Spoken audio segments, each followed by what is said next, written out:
समय समय पे माननीय प्रधानमंत्री से भी मैं उम्मीद करता हूँ, बात भी होता है कि आरक्षण करेंगे, लेकिन समय बीत जाता है, लेकिन आरक्षण पे काम नहीं होता। तो इसके लिए हम लोग तैयारी कर रहे हैं तीनों राज्य में कि 134 लोकसभा सीट है, उस पर हम 2024 में मजबूती से लड़ाई लड़ेंगे, अपने हक अधिकार के लिए लड़ाई लड़ेंगे। कुछ लोग लड़ाई लड़ते हैं हम पे राज करने के लिए, लेकिन हमारी लड़ाई जो है वो हमारी अपने लोगों को आगे बढ़ाने का, अपने वजूद को कायम रखने का, अपने अस्तित्व को बचाए रखने के लिए हम लोग लड़ाई लड़ रहे हैं। हमें सत्ता में आना ही मेरा पार्टी का हमारा मकसद नहीं है। हम व्यवस्था बदलने के लिए, हमारे लोगों को लिए जो आज घर नहीं है, सड़क नहीं, बिजली नहीं है, पानी नहीं है, उस सब व्यवस्था करने के लिए हम लोग संघर्ष कर रहे हैं। आज मैं मुंबई के ऐशोआराम जिंदगी को छोड़कर आज हर राज्य में, अलग अलग गाँव में, जिला में घूम रहा हूँ। तो इसलिए नहीं घूम रहा हूँ कि मुझे नेता बनना, हम अपने समाज का बेटा बन के, इसलिए मैं गर्व से कहता हूँ कि मैं सनत मल्ला हूँ। पूरे देश में निषाद समाज के लिए हम लोग काम कर रहे हैं। लोग मुझे कहते होंगे कि ये एक जात की बात करते, लेकिन नहीं, मैं एक जात की बात नहीं करता हूँ। वो जात जो है वो मेरा अपना परिवार है, और मैं अपने परिवार के लिए बात करना कोई गुनाह नहीं है। और उसके लिए जब तक शरीर में सांस रहेगा तब तक हम निषाद समाज के हक अधिकार के लिए लड़ाई लड़ते रहेंगे, चाहे वो बिहार हो या झारखंड हो या उत्तर प्रदेश हो या दिल्ली हो। हम मजबूती से हम अपनी लड़ाई लड़ते रहेंगे। धन्यवाद।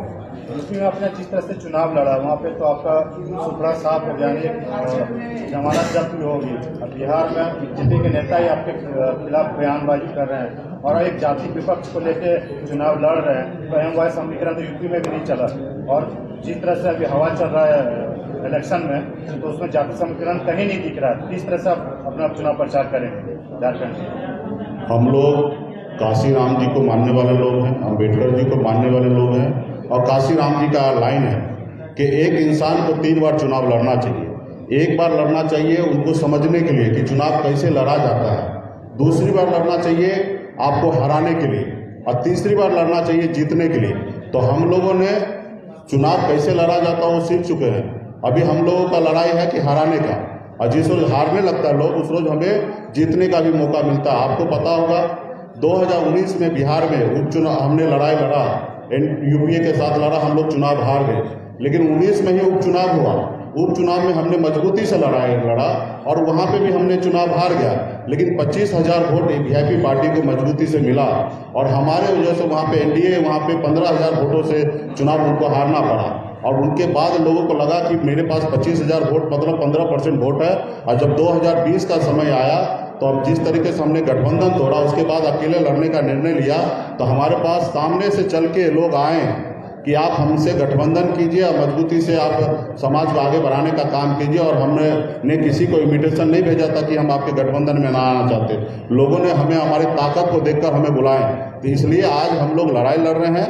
वोट तो कम ज़्यादा होता ही है, चुनाव में 2 ही परिणाम आता, हार या जीत, लेकिन हार से हम लोग घबराने वाले लोग नहीं हैं, हम संघर्ष करने वाले लोग हैं। मछुआरा का बेटा है, मजबूती से आगे बढ़ेंगे, और ज़िंदगी में हार जीत लगा रहता है, और एक बार हारेंगे, 2 बार हारेंगे, तीसरी बार जीतेंगे। जिस तरीके से बिहार में हमने 2 बार हारा, लेकिन तीसरी बार तो हारे और जीते। और हमारी लड़ाई तो इतनी शानदार होता है कि हम हारने के बाद भी बिहार में देखिए मंत्री बन गए, क्योंकि हमने इतने बड़े प्लेटफॉर्म बनाया है कि हमारे हारने के बाद भी हम मंत्री बने, हमारे वजह से सरकार है। तो ये जिंदगी में लगा रहता है। आपने देखा होगा कि अटल बिहारी वाजपेयी जी का 1 सीट के कारण केंद्र में सरकार गिर गया, लेकिन आज देश में सरकार उनके हैं। एक समय उनके 2 भी सांसद होते थे, आज कितना है। तो जिंदगी में हार जीत होता है। कभी इंदिरा गांधी के बारे में आप सुने होंगे, 440 सीट के साथ देश में सरकार चलाती थी। आज उनका पार्टी का क्या हाल है। तो ये देश में परिवर्तन होते रहता है। जो कांटा घड़ी का 12 पे है उसको 6 पे आना है, और जो 6 पे है उसको 12 पे जाना तय है। सिर्फ उसके लिए आपको मजबूती से लड़ाई लड़ना है। धन्यवाद। झारखंड में आपकी पार्टी ने दस्तक दे दिया, आपका क्या स्ट्रैटेजी रहेगा, कितने सीटों पर आप लड़ेंगे और किसके साथ गठबंधन आपकी होगी? देखिए, अभी तो पहले अपनी लड़ाई लड़ने के लिए अपने संगठन पार्टी को मजबूत करना है, और अभी समय है, 2 साल का समय है चुनाव होने का। 2024 का चुनाव में 2 साल समय है, और उस समय में डिसीजन लिया जाएगा कि किनके साथ राजनीति करना है। फिलहाल तो अभी अपने संगठन को, पार्टी को मजबूत करना है।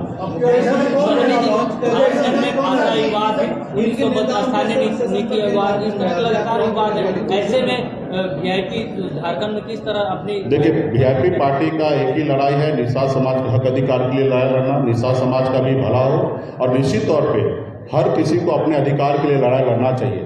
अगर उनके अधिकार अगर सत्य है तो उनको जीत होगा, और उनके अधिकार अगर सही नहीं है तो उनको हार होगा।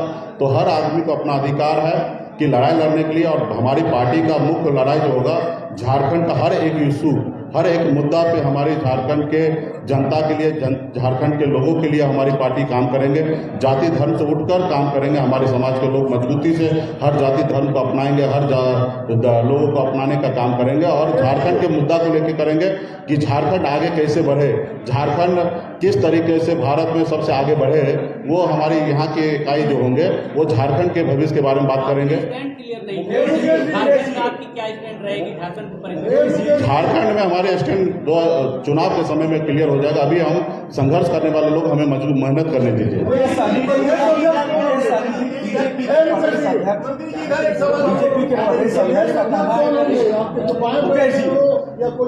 इसके लिए भी हमारे अभी मंथन चल रहा है। बहुत शीघ्र ही पार्टी के जो टॉप लीडरशिप जिनके हाथ में कमान दिया जाएगा, इसके लिए भी हफ्ते 10 दिन के बाद इसके ऊपर हम ऐलान करेंगे। मुकेश जी, अगर बीजेपी आपको एनडीए से बाहर कर देगी तो आप क्या करेंगे? बीजेपी क्या करना है वो बीजेपी को करने दीजिए, आप और हम लोग डिसाइड नहीं कीजिए। हम अपनी लड़ाई लड़ने के लिए मैदान में उतरे हैं, कि इनको क्या करना है वो हम कैसे बता सकते हैं। हमें क्या करना है वो मैं आपको बता सकता हूँ कि मैं मजबूती से लड़ाई लड़ूंगा। वो बीजेपी को क्या करना है, बीजेपी को क्या बोलना है, वो उनको उनसे पूछ लीजिए। सदी का सवाल का कहना है कि मर्यादा दूर है, आप एनडीए में रह के मर्यादा का उल्लंघन कर रहे हैं। मैं अपना काम कर रहा हूँ, किसी के मर्यादा को मैं उल्लंघन नहीं करता हूँ। आप देखे होंगे कि किस तरीके से लोग मुझे परेशान कर रहे हैं। एक पिछड़ा का बेटा के होने के नाते किस तरीके से लोग परेशान कर रहे हैं। क्या मेरा अधिकार नहीं है उत्तर प्रदेश में चुनाव लड़ने का? आज देखिए जेडीयू भी तो वहाँ पे चुनाव लड़े, लेकिन क्यों मैं एनडीए में रह के जेडीयू क्या उत्तर प्रदेश में चुनाव नहीं लड़े? अगर दम है तो जेडीयू के बारे में भी बोल के दिखाए। लेकिन आज मैं कहीं ना कहीं निषाद का मल्ला का बेटा हूँ, कमजोर हैं, इसलिए हमारे ऊपर इतना बोल रहे हैं। तो बोलने दीजिए, हम सुन रहे हैं, हम अपना काम कर रहे हैं। अगर उसमें हैसियत है, दम है उन लोगों नेता में, तो नीतीश कुमार जी के बारे में भी बोल के दिखा दे। आज जिस तरीके से उनके एक विधायक ने बोला कि इनको इस्तीफा दे देना चाहिए। अरे भैया तुम कौन हो? ना तुम 3 में हो ना 13 में हो। तुम ना तुम 3 में हो, तुम ना 3 में हो ना 13 में हो। तुम हमारे पार्टी का सदस्य नहीं हो, मेंबर नहीं हो, उसके बाद हमसे इस्तीफा मांग रहे हो। तुम हमारा हो कौन? तुम जिस पार्टी के हो उस पार्टी में बात करो कि पहले 325 सीट था, अभी आपने 200 कुछ सीट है, तो वहाँ पे आपको सीट कम हुआ तो अपने पार्टी में डिसीजन लो कि आपके कम सीट क्यों है, उसके लिए जवाबदेही कौन तय करेगा, उनसे इस्तीफा मांगो। आपने पंजाब में चुनाव लड़ा, पंजाब में आप सुपरा साफ हो गया, वहाँ पे डिसीजन लो कि वहाँ की पार्टी के कौन लोग मजबूत हैं और आपकी पार्टी में काम अच्छा नहीं किया, पंजाब चुनाव हार गए, वहाँ पे इस्तीफा लो। भला हमारे पार्टी में क्यों इस्तीफा ले रहे हो? हम तो उत्तर प्रदेश में हमारे पास 2017 में एक भी वोट नहीं था, और 2022 के चुनाव में हमारे पास लाखों वोट आया। तो ये हमारी उपलब्धि है। चुनाव नहीं जीते वो बात की बात है, लेकिन हमारी उपलब्धि है और मजबूती से हम आगे बढ़ेंगे।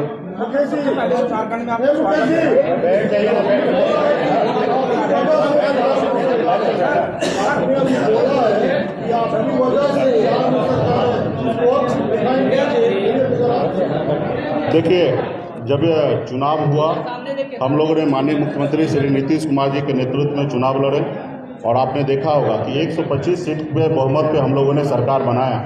और बिहार में जब सरकार बनता तो 122 पे सरकार बनता, और हमारे पास 4 विधायक था। अगर 4 निकाल दीजिए तो 121 होता है, और 121 में सरकार नहीं बनता। तो हमारे सहयोग से एक मल्ला का बेटा के लेटर पैड पे समर्थन देने से बिहार में सरकार बना। आज कोई माने ना माने वो बात अलग है, लेकिन चुनाव आयोग के वेबसाइट पे जाइएगा, जब सरकार बना तो वीआईपी पार्टी के सहयोग से बना।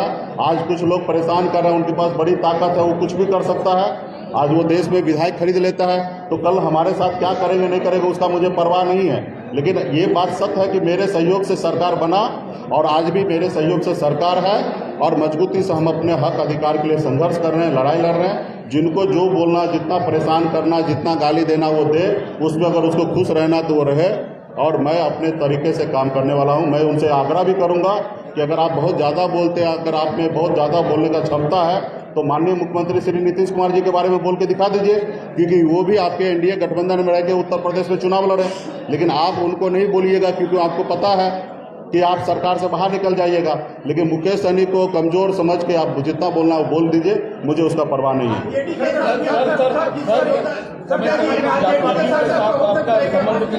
मेरा बहुत ही अच्छा संबंध है, शेड्यू से भी है और मजबूती से माननीय मुख्यमंत्री जी के विचारधारा को लेकर हम लोग सरकार चला रहे हैं और मजबूती से उनके साथ है। मजबूती से हमारी सरकार 5 साल चलने वाले है और हम लोग काम करने वाले हैं। हमारे अधिकार क्षेत्र में जब भी आएंगे लोग, तो हम अपने अधिकार क्षेत्र में किसी को आने नहीं देंगे और उसके लिए हम संघर्ष करेंगे। और रहा कि आने वाले समय में मजबूती से बिहार में सरकार नीतीश कुमार जी के नेतृत्व में नहीं, देखिए राजनीति है, राजनीति में कब क्या होगा वो अब कैसे पता चल जाएगा आज के आज, लेकिन ये तो क्लियर है कि हमारे और मांझी जी के दम पे सरकार चल रही है। चलिए, धन्यवाद। एक सवाल है, धन्यवाद।